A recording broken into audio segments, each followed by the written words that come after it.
Now that we've gone through a little bit of the basics of repotting with your Phalaenopsis orchid, we have a little bit more of an advanced situation here with the Cattleya. This is a nice little Cattleya growing in a basket. So a nice octagonal basket. And at this point, we've done a little prep work here just to loosen this plant out of here. Otherwise, you'd see a bunch of us grabbing this plant and wrestling with knives and trying to cut it out. So it's a little bit more of a difficult situation. We've got a plant in a basket because you've got all these roots that are grabbing onto every surface and interwoven into it. If it's in a pot, and even when it's in a basket, you want to pre-soak your orchid so that these roots will loosen from the surface a little bit and they're easier to pull off without damaging. They become a little more pliable. If this was dry, I would not be able to bend this root and it wouldn't release from the surface easily. But now that it's been pre-moistened, you can see that the velamen of the root just releases nicely. So that'll sort of lessen the impact of the damage that we're going to do when we're repotting.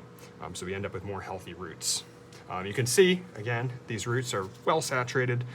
This is an ideal situation where you see the white spotting and the roots are fully hydrated. Soaking is a good method of watering if you don't have a lot of plants that you have to water and you're sanitary between soaks, but just a little tidbit. Alrighty, so I think we're gonna jump right in here. The plant is a little bit overgrown. It was crawling out of the pot. You see a lot of pseudobulbs in the center are dying. There's probably a lot of heart rot with these roots because there's a lot of old sphagnum in here. There's actually quite a few healthy roots in here though, despite a lot of these old dried out ones. They're ending up with this like heart of darkness. Right in the center of the plant here, it's all crumbly and rotted out. All the roots are dead. So at this point, this plant is in dire need of repotting. But before we go in and clean up any of these dead leaves, old pseudobulbs, spent flower spikes, we're gonna just butcher it up. So here, thank you, Sue. We're gonna get in there and we're gonna rip this plant open. We've gotten to the point where it's starting to peel out already. You're gonna end up losing your basket once it's reached this stage. A lot of times it's best to wait until the basket is mostly rotted away so it's easier to remove. Yeah, not gonna work. Okay, let me just get in there and break it. Try. And it helps to have strong hands at this point because you've gotta just brute force it. Okay. So, as you can see on this end of the plant, there's a lot of new growth going on here.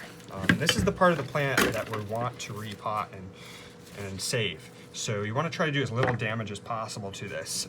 There's a little bit of looseness here. It might have gotten a little bashed, but we're going to try to pry some of these roots out a little bit. I've got my pruners here.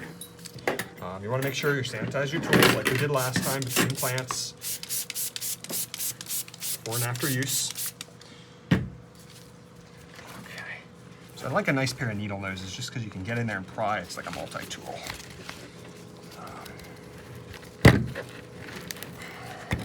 Wish I had a pair of wire cutters, but I don't think so. I mean, we're going to sacrifice some of these nice roots here just to get them out.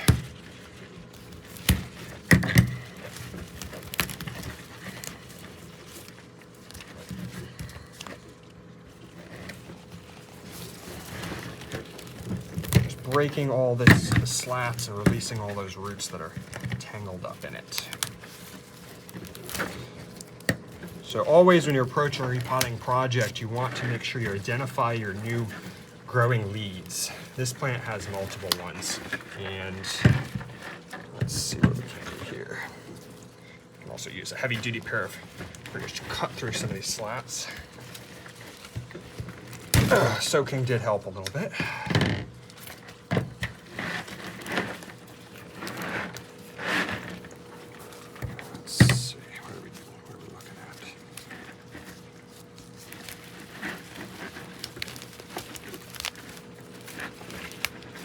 In some situations, it's even beneficial to just leave the plant in its old pot. If it's growing in a very small, like net pot or a smaller plastic pot, sometimes the easiest way of repotting is simply taking that pot and placing it in a new pot. A lot of times, that'll just stabilize the plant, minimal root disturbance, because this is going to set the plant back quite a bit, and you've got to make sure you really nurture it along. For this plant, there's a lot of old growth on here. We're just going to save some of the new growth and use it in a pot. You get multiple divisions off of this plant. Right here we've got a nice clay pot. It's been sanitized, it's a used pot. Make sure you always sanitize between plants. Pests and diseases are not something you want to spread. So we've got a nice pot here. We're probably only going to take a maximum of 2 healthy growing leaves. These 2 seem to be our best. You've got this pseudobulb right here. It's split off into 2 new bulbs. This one right here has got 1 and then another one coming off the side. So this plant is a very vigorous grower. So the ideal time to repot a Cattleya is right as these buds at the base of these pseudobulbs are starting to break. This is a little early. This plant's still dormant. So basically it's going to sit there. Once we've damaged all these roots and potted it up, it's going to sit there and mope for quite a while before it realizes that it's warm enough, it's spring, and it's time to start growing again. So let's see. Just going to do a little more breaking up. So the minimum division, so you want your plant to have enough strength to recover from this. So the minimum size division is around 3 pseudobulbs. If you can fit more in a pot, it's sometimes good because there are older buds at the base of each of these pseudobulbs. There is a bud right down there. And you can either take back bulb divisions, or you can, if the plant is growing vigorously enough, it may break those buds. So in a situation where we've got 1, 2, 3 pseudobulbs, this one here, it looks like it was damaged while it was growing. There's 4. I usually go back beyond the point I'm going to work with, just in case I break something. So I'm going to go back to this point here. You want to snugly, you don't want to cut it in the middle of the bulb because you're going to cut into the pseudobulb of that one you want. So you want to take it where it's just joined the previous bulb and snip it there. And you can see that's a nice clean cut. Now you just want to take those roots and tease them apart. We've got some tools here that might assist. Thank you.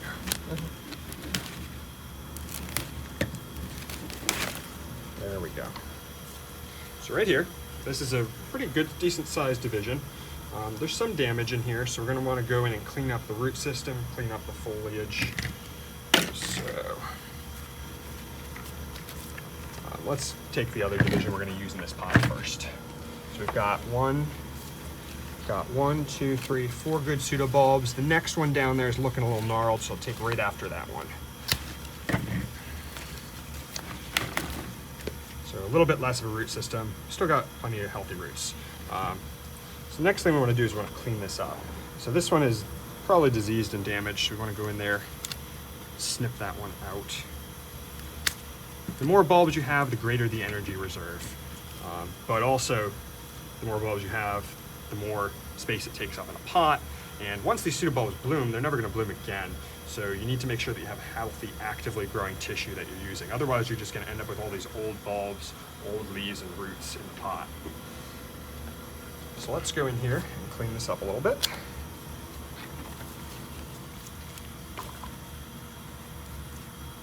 Going in there, removing the tissue. Careful not to damage your leaves as you're doing this.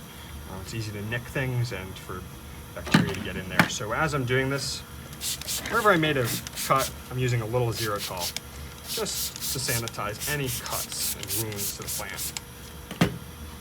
Okay, so let's look at these roots now. So on here, a lot of these roots are exposed to the air and some of them have died. So you want to cut all that dead tissue out. Sometimes you'll end up with roots that have been, the pots can soak up salts and you end up with a lot of root tip burn. These just looks like physical damage. Any abrasions. You can be pretty brutal with a Cattleya because they have a large pseudobulb and a lot of energy reserves. So there we go, that's pretty clean. There will be some root dieback. You can pull the sheaths off, and in the case where they're starting to show spotting, it's a reservoir of bacteria or fungal pathogens, so you can clean these sheaths up. If they're really healthy looking, I usually leave them on just for a more naturalistic look. Sometimes they can get away with those buds right down in the base. So you want to be careful you don't damage those, because if you do, you're basically just taking a cutting that's not going to grow. You might want to make a comment that these are not green like the ones up here because they haven't been in light. Yeah. They're photosynthetic, so that doesn't mean it's a dead root. Yeah, you want to, like Sue says, like they're turgid, like you could feel them. They have they don't give, they're not spongy. Like a dead root, there's actually a lot of healthy roots here.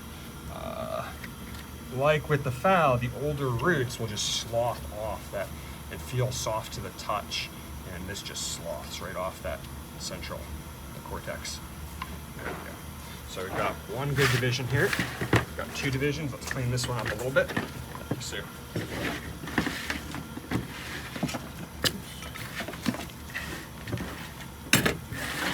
for like a tip like this is a fungal pathogen that's slowly advancing down the leaf. So we're going to pull this old pseudobulb off. We don't need this many necessarily. So once again, at the base of the pseudobulb, just snip it off. Then we have this old damaged one here. So basically I'm trying to just take it back to healthy tissue and reduce the amount of potential reservoir of disease.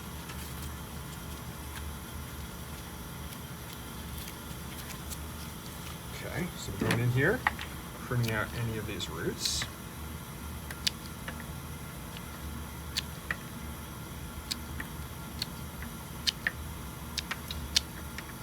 Some people like to use cinnamon to dust the roots. I have it if you want. So at this point, once all these cuts are on here, you could dust with cinnamon, but we're gonna have the Xerotol here today, and that's a bactericide, fungicide, and viricide.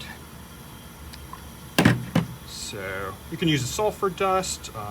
There's other types of fungicide powders you can put on here. Once again, I'll just go with the leaf tissue, and I left some old flower sheets here. It's always good to have nice sharp tools.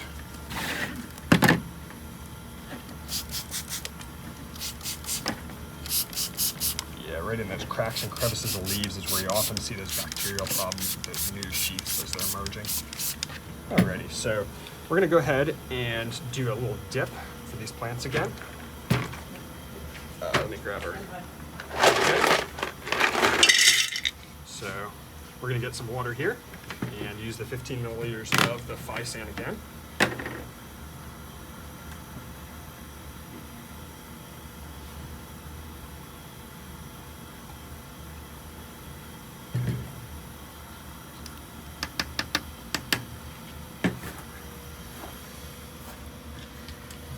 Now you probably don't want to spray yourself. I kind of did this backwards. There's already a chemical in here and I'm going to add water. So what we're going to do is we're going to put water in another container.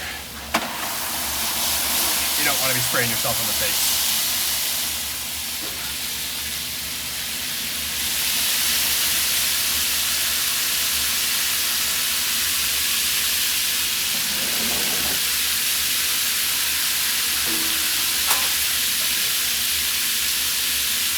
Alrighty. There we go, a gallon of water, there's 15 milliliters. And it suds a little and it kind of has a pleasant aroma, the quaternary ammonium product, but it is hazardous, so do not get that on your skin or in your eyes. So right here we're cleaning.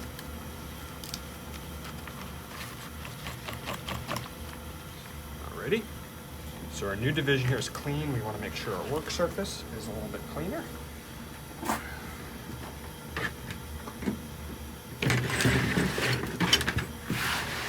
Now, if you're doing this at home, it's a little bit more lengthy and drawn out than what you're doing in the video.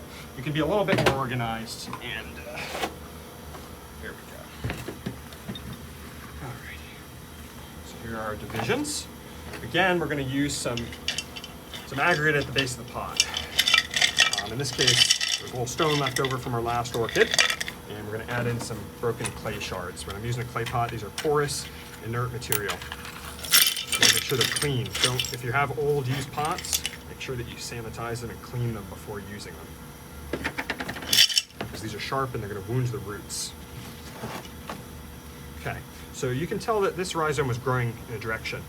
So you want to make sure that when you're facing it in the pot, you don't just put those new buds right up against the edge of the pot. You want to take them all the way back and snug where you're cut, back up against the old wall of the pot. And it may look like the plant is asymmetrical at this point. But basically, this plant, all these old pseudobulbs that I'm holding will never flower again. They're just an energy reservoir for new growth.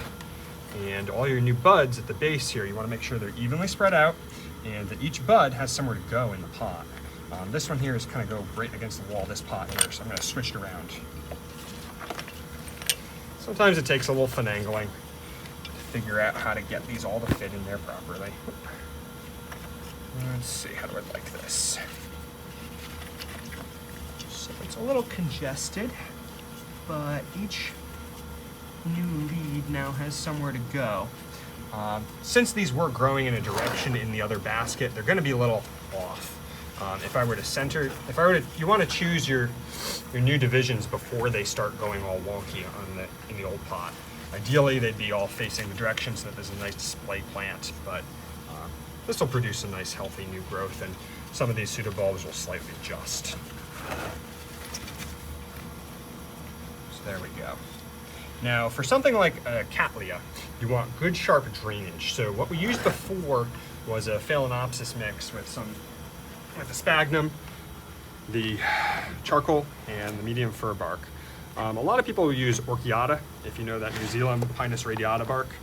This Douglas fir bark, it's basically the same product. And since this is in a clay pot and it's very porous, this is going to dry out pretty quickly. So you can get away with using a little bit more moisture retentive material like sphagnum. If you were growing this in a plastic pot or a glazed pot, you'd want to make sure you use something that's fairly coarse and that the water will drain straight through. Otherwise you're going to end up rotting these roots off this Cattleya. So what we'll do, we're going to take a little of this media, and the plant is placed where we want it in the pot. Do you ever mix the Orchiata with the regular mix? So the Orchiata, some people use it straight. I usually use it blended with like those clay pellets. If you've ever seen those expanded clay pellets and a little charcoal. And the ratio I use is usually around 2 parts Orchiata, 1 part those expanded clay balls, and around 1/4 to 1/2 part of charcoal, usually a medium course. For Cattleya, you want to go with the Power or Power Plus, depending on your pot size. This is a fairly large chunk of bark. There are different grades of bark, and depending on what kind of plant you're working with, you'd work with either a fine root species that needs more moisture retention, or a Cattleya which needs better drainage and use a chunkier bark.